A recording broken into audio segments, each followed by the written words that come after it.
দেউতা স্বৰ্গীয় বগীৰাম বৰাদেৱৰ আজি অষ্টম মৃত্যু বাৰ্ষিকী উপলক্ষে আমি পৰম্পৰাগতভাৱে যোৱা 8 বছৰ এই কাৰ্যসূচী আয়োজন কৰি আহিছোঁ নাম কীৰ্তন ঘৰত আৰু লগতে দুপৰীয়া আহাৰ আমি সকলোৱে একেলগে খাওঁ যিখিনি জ্ঞাতি স্বজন ইষ্ট কুটুম বন্ধু বান্ধৱ আজিও যিসকলক মাতিছিলোঁ বা মাতিবলৈ সুযোগ পাইছিলোঁ চবকে মাতিব পৰা নাই লগ পোৱা নাই যাব পৰা নাই সকলো আহিছে আৰু দেউতাৰ আত্মাৰ সদ্গতিৰ কাৰণে সকলোৱে মোৰ লগতে প্ৰাৰ্থনা জনাইছে সেয়াই আৰু মিত্ৰতা গঢ়িবৰ কাৰণে মোক দায়িত্ব দিছিলে আৰু যেতিয়া মিত্ৰতা গঢ় লোৱাৰ পথত আমি আগবাঢ়িছিলোঁ তেতিয়া ৰকিবুলোচনৰ প্ৰৱেশ ঘটিছিল অনাধিকাৰ প্ৰৱেশ আৰু তেতিয়াই মই কৈছিলোঁ যে এইটো ষড়যন্ত্ৰ আৰম্ভ হৈছে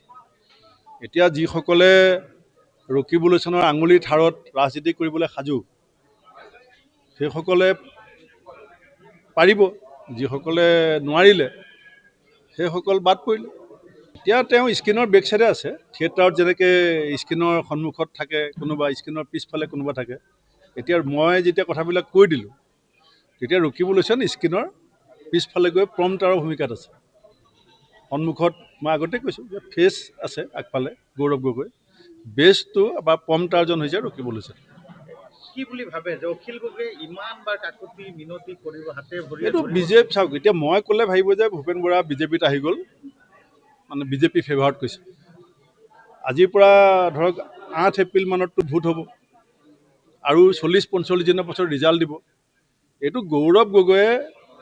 ৰাজনৈতিক অপৰিপক্কতাৰ কাৰণে বিজেপিৰ ৱাক অভাৰ হৈ গ'ল বিজেপি দলেও বিচৰা নাছিলে যে বিনা প্ৰতিদ্বন্দ্বিতাৰে নিৰ্বাচন চৰকাৰ গঠন কৰিব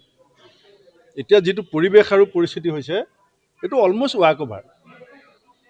কাৰণ বিজেপি বিৰোধী গোটেই ভোটখিনি গোট খালেও বিজেপিক প্ৰতিৰোধ কৰাটো বহুত টান আছিলে কাৰণ উন্নয়ন আৰু প্ৰগতিৰ এটা ধাৰা মানুহৰ চকুত পৰিছে মানুহৰ চকুত আৰু জাতীয়তাবোধ স্বাভিমান এই কথাবিলাকে জাতিটোক চুই গৈছে তাৰ পাছত এটা চেষ্টা আছিলে যে বিজেপি বিৰোধী ভোটবিলাক গোট খুৱাব গতিকে যেতিয়া ৰকিবুলোচনৰ নেতৃত্বত দল চলিব